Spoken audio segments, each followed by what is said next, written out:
안녕하세요. 박혜숙입니다.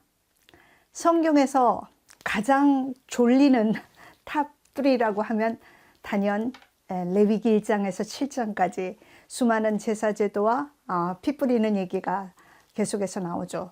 또한 민수기 1장부터 10장까지 12지파의 사람 수를 세는 거 만만치 않습니다. 그러나 단연 역대기 1장부터 장장 9장에 걸친 족보의 이야기는 정말 역대급이죠. 참 이상하죠. 이미 사무엘서와 열왕기에서는 이스라엘 왕들의 역사가 다 기록되어 있는데 왜 또다시 역대기는 왕들의 역사를 기록하고 있을까요? 아마도 다른 관점과 다른 기록의 목적을 가지고 있지 않을까 생각을 해보게 됩니다. 역대기는 유대민족이 바벨론에 이제 포로로 가서 수모를 당하고 그들이 다시 고향에 돌아와서 기록한 책이죠. 포로 3세대가 할아버지와 자기 부모대로부터 이제 고향 그 예루살렘의 화려한 이야기들을 듣고 6개월이라는 긴 기간에 걸쳐 죽고 살기로 이제 조국에 돌아와 봤더니 성전은 빈터만 남아있고 성벽은 다 무너지고 도시는 황폐해져 있고 그리고 살만한 데는 이방인이 와서 턱하고 터줏대감처럼 자리를 잡고 매해 거듭되는 기근으로 정말 살기 힘들었습니다. 그래서 이제 학개와 스게랴 선지자가 우리가 성전을 다시 지으면 우리에게 회복이 있을 거다. 다윗의 영광이 다시 올 것이다. 이렇게 얘기해서 힘들고 어려운 가운데도 영치기 영차 성전을 다시 짓자. 그래서 5년 만에 수룹바벨의 성전을 완성을 시킵니다. 자, 그렇게 성전을 완성을 했는데 이제 어떻게 되었을까요? 성전을 완성했지만 여전히 달라지지 않았습니다. 사는 것은 힘들고 예루살렘 자체가 성벽이 무너져서 그 수도로서 전혀 구실을 하지 못해서 여전히 먹고 살기조차도 힘들었습니다. 당대에 가장 화려하고 살기 좋았던 바벨론에 살던 사람들이 이제 신앙심 하나로 조국에 돌아왔지만 정말 입에 풀칠하기도 어려운 그런 상황이었고 백성들이 어려우니까 11금을 못 내죠. 그러니까 레위인들이 생계를 위해서 다 도망가고 성전은 비게 된 것입니다. 왜 이럴까? 성전을 회복했는데도 우리에게는 왜 회복이 돌아오지 않는 걸까? 이렇게 절망한 귀한 민들에게 역대기는 답을 주고 있는 책입니다. 역대기는 포로민들이 돌아와서 주전 4세기경에 기록이 되었고요. 그리고 그 작가는 정확하게 누구인지 알려지지 않았습니다. 역대기의 주제는 과연 우리는 누구인가? 이스라엘은 누구인가? 이스라엘은 어떻게 살아야 하나? 어떻게 살면 우리에게 다시 회복이 오고 부흥이 올 수 있을까라는 그들의 처절하고 절절한 물음에 답을 주는 책이 바로 역대기입니다. 역대기가 굉장히 길죠. 65장으로 된 긴 책이기 때문에 상과 하로 나눴어요. 히브리 성경에는 한 장으로 되어 있지만 70인역과 우리들이 읽는 이 성경에는 이렇게 상하로 나누어져 있는데요. 이 내용을 구성을 보면 첫 번째 1장부터 9장까지 이 족보 얘기에는 이스라엘의 정체성에 대한 답을 주고 그리고 10장부터 역대기 하 36장까지 긴 왕들의 이야기에는 과연 이스라엘이 어떻게 하면 부흥을 할 수 있을까? 우리에게 소망의 답은 무엇일까를 담아내고 있습니다. 자, 그러면 우리가 굉장히 지겨워하는 그 족보 이야기를 보겠는데요. 1장부터 9장까지 족보 이야기는 사실 우리는 읽어내지 못하는 상당히 많은 의미들이 이 족보 이야기 속에 담겨져 있는 것 같습니다. 그 선조들의 이름들이 아담으로부터 시작해서 쫙 나열되기 시작하는데요. 사실 그 선조의 이름 하나하나는 이제 그들은 그 이름만 들어도 그때를 기억하면서 그 사람들 때문에 가슴이 뛰게 되는데, 예를 들자면 저희 같은 경우에는 세종대왕을 생각하면 혼민정음을 생각하고 그의 모든 선정을 기억하고 또 이순신 장군 그러면 우리는 자연스럽게 그 명랑해전 그리고 한산도 대첩 뭐 그냥 뭐 주마등처럼 많은 일들이 떠오르면서 가슴이 뛰지 않습니까? 대한민국 사람들이라면 이렇게 그들은 아담이나 이삭이나 요셉이란 이름만 들어도 그들의 삶과 하나님이 어떻게 하셨는지를 기억하면서 가슴이 뛰게 되는 거죠. 그래서 그 조상들의 이름을 통해서 그들은 바로 하나님이 택한 사람들이었고 우리는 하나님의 택한 그 선택한 백성이라는 자기의 삶의 자리를 다시 찾아가는 것이죠.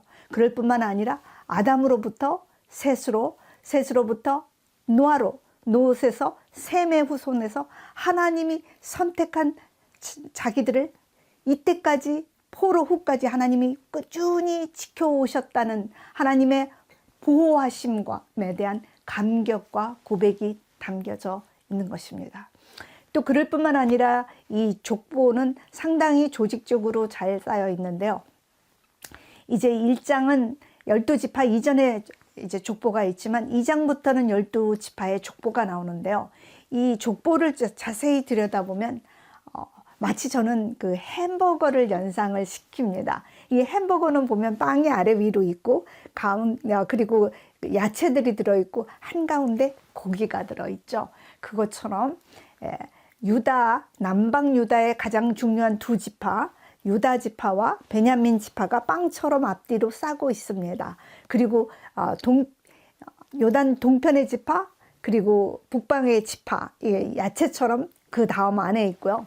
그리고 가장 가운데 가장 중요한 핵심 고기로 여겨지는 고기에 레위 지파가 들어갑니다.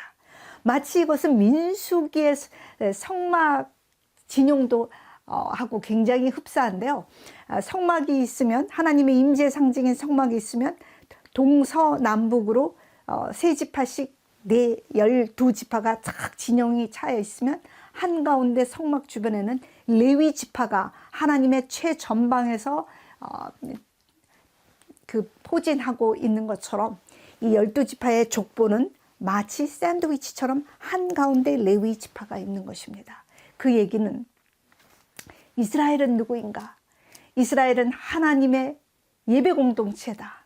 제사장의 나라이다. 그렇기 때문에 예배가 가장 중요하고 예배에서 하나님의 섬김의 사람들, 레위인과 제사장, 이 사람들이 우리 민족의 가장 중요한 구심점이다. 그래서 우리 가운데 하나님을 섬기고 예배를 드릴 수 있다면 우리는 여전히 소망이 있다라는 것을 이 족보를 통해서 또 보여준다고 생각해 볼 수 있겠습니다. 이제 두 번째 부분인 10장부터 긴 역대기 하 36장까지는 열왕들의 얘기가 나오는데요. 열왕들의 이야기 속에서는 열왕기와 역대기의 가장 큰 차이점이 무엇이냐면 여러 가지 차이점이 있지만 가장 중요한 차이점은 열왕기는 우리가 어떻게 했기 때문에 망했는가, 멸망의 원인이 뭔가를 왕들 한 명 한 명의 역사 속에 다 분석을 한다고 하면 역대기는 이왕에 이제 우리가 다시 재건하는데 망한 거 말고 어떻게 하면 우리가 제대로 재건을 할 수 있을 것이냐, 우리가 어떻게 하면 부흥을 할 것이냐에 관심을 가져서 그래, 그럼 우리의 지난날의 역사 속에 어떨 때 제일 하나님이 축복하셨고 제일 기뻐하셨나 바라보니까 다윗과 솔로몬이 황금시대예요. 그래서 다윗과 솔로몬 때 했던 일이 무엇인가? 다윗과 솔로몬이 한 가장 중요한 일은 다윗은 다윗성에 그 70년간 거의 70년간 있었던 기럇 여아름의 법궤를 다시 모셔오고 그리고 성전을 준비하기 위해서 온갖 일을 다 하죠. 정말 성심성의로 성전을 준비하고 드디어 솔로몬 왕은 성전을 봉헌하고 그리고 봉헌에 긴 아름다운 기도를 드려서 하나님이 몹시 기뻐하시죠. 그래서 역대기는 바로 솔로몬과 다윗 시대 성전을 향한 그 두 왕의 역사를 그 기사를 가장 클라이막스로 잡고 있습니다. 그래서 역대기는 한마디로 말하면 성전으로 시작해서 성전으로 끝나는 것이죠. 이 성전 공동체 회복이 역대기 전체의 가장 중요한 핵심이라고 생각이 드는데요. 그렇다면 성전의 재건이란 무엇일까요? 단지 건물을 쌓는 것을 말하진 않을 것입니다. 이미 수룹바벨의 성전이 지어졌음에도 불구하고 그 공동체는 회복되지 못했거든요. 교회 건물만 있어서 되는 것이 아니라 교회의 섬김을 섬겨야 할, 하나님의 말씀에 순종하고 하나님의 뜻을 구하는 거룩한 성도 공동체가 교회 안에 참으로 회복되는 것이 진정한 성전의 회복이라고 하겠습니다.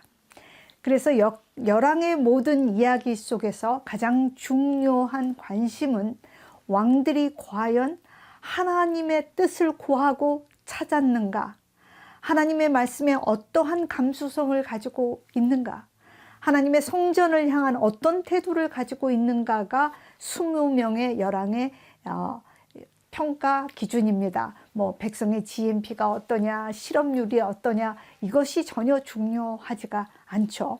그리고 다윗 왕과의 하나님과의 언약의 그 주체자는 남방 유다가 다윗 왕조를 이었기 때문에 더 이상 북방 이스라엘은 집중하지 않습니다. 모든 관심은 남방 유다, 다윗의 왕가를 이어받은 남방 유다의 역사만 이제 집중을 하게 됩니다.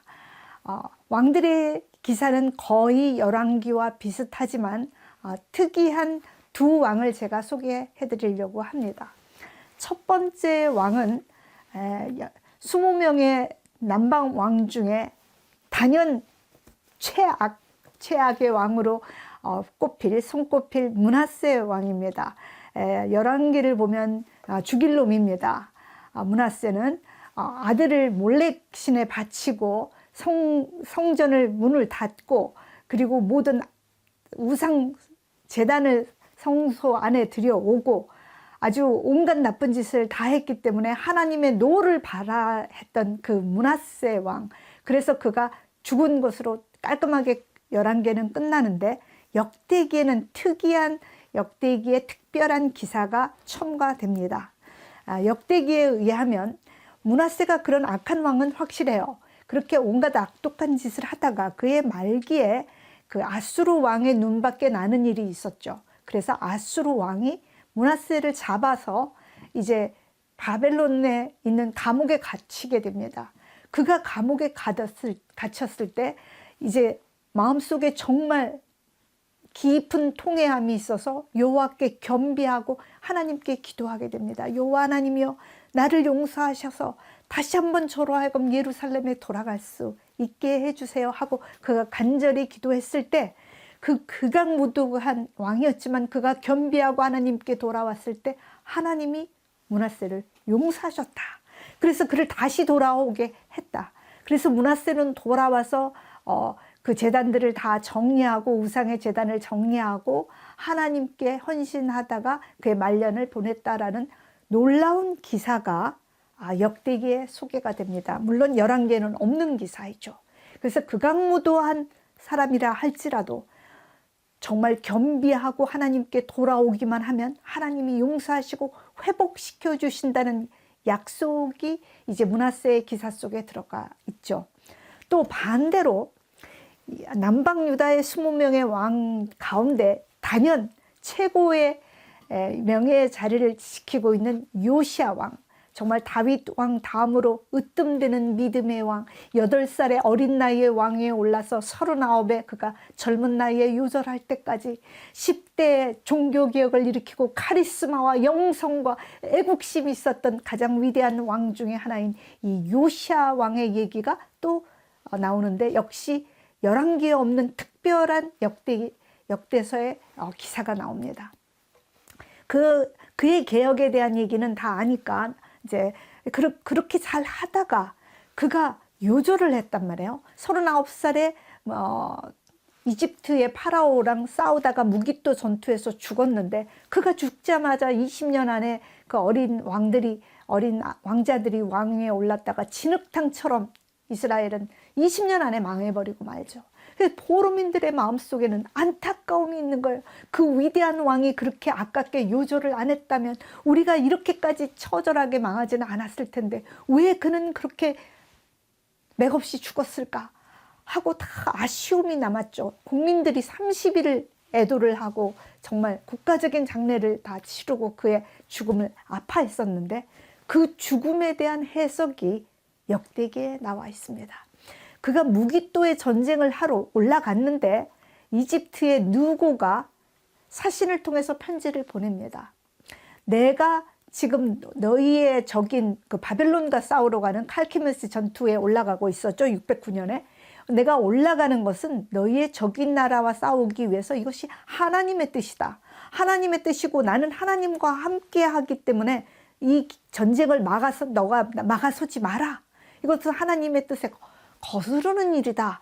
라는 놀라운 얘기를 느고가 사신을 통해서 이 요시야 왕에게 합니다. 요시하고 싸울 마음이 없으니까 나하고 싸우지 말자라는 얘기를 하나님의 말씀을 통해서 얘기를 하시죠. 그런데 요시아가 그것을 듣지 않고 죽기 살기로 덤벼들어서 그날 화를 맞고 결국은 전사를 하게 됩니다. 열왕기에는 없는 이 특별한 역대기의 이 요시아 왕의 죽음에 대한 기사를 통해서 아무리 신실한 왕, 정말 일생을 바쳐서 하나님의 나라를 위해서 헌신했을지라도 정말 나라를 위해서 하는 당연한 전쟁인 것 같을지라도 하나님의 뜻과 하나님의 계획을 묻고 찾지 않으면 낭패를 당할 수 있다라는 것이죠. 극악무도한 사람도 그가 겸비하고 하나님께 전심으로 돌아오면 하나님이 회복을 시켜줄 것이지만 아무리 잘하던 사람이라 할지라도 그가 하나님의 뜻을 구하지 않고 낭패 당할 수 있다는 얘기를 통해서 지금 유다의 재건이 이제 아주 힘든 상황에서 우리가 지난날에 어떤 잘못을 했다 하더라도 이제라도 겸비하고 주님께 나오면 하나님이 회복시켜 줄 거지만 내가 개인적으로 그리고 우리가 잘했다 할지라도 이제라도 우리가 하나님의 소리에 정말 귀를 기울이고 그 뜻을 찾고 구하지 않으면 우리는 낭패 볼 수 있다라는 얘기를 그림의 언어처럼 선명하게 최고의 왕과 최악의 왕을 대비시켜서 열왕기에 없는 특별한 기사들로 우리를 주목을 하게 합니다. 우리가 가지고 있는 이 성경에 의하면 역대기는 열왕기 뒤에 그리고 에스라와 느헤미야 그 바로 앞에 있죠. 그런데 유대인이 읽는 히브리어로 된 성경책 타낙이라는 성경책은 우리와 구조가 다릅니다.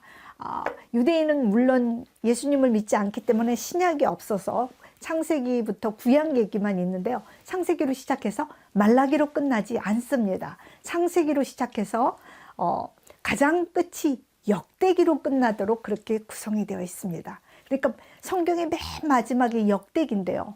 역대기 36장의 23절에 보면 그 마지막 끝이 고레스의 칙령으로 끝나게 됩니다. 즉 이제 하나님의 때가 되었으니까 너희는 올라가서 예루살렘을 재건하라. 여호와 하나님이 너희와 함께 하시리라 라는 축복으로 끝나게 됩니다. 이방 왕을 통해서 하나님께서 백성들에게 이제 명령하시는 것입니다. 이제는 거룩한 성전 공동체를 회복하라. 이제 거룩한 성전 공동체를 회복하게 되면 내가 너희와 영원히 함께 할 것이다 라는 약속을 이방 왕을 통해서 말씀하고 계시는 거죠. 2400년 전에 쓰여진 이 역대기가 21세기를 살아가는 저와 여러분에게는 어떤 의미가 있을까요? 우리의 삶이 참 많이 깝깝하죠. 그리고 어려운 일이 참 많이 있을지라도 역대기가 담아내는 주제처럼 우리 안에 성전이 회복되고 우리와 우리의 성도님들이 하나님의 말씀에 순종하여 하나님의 뜻을 찾는 거룩한 공동체로 세워져 가며 우리 안에 예배가 회복되고 찬양의 삶이 되어진다면 예수 그리스도를 통해서 약속하신 그 모든 약속들이 반드시 지켜질 것이라는 소망이 이 역대기에 담겨져 있는 메시지가 아닐까 한번 생각해 봅니다.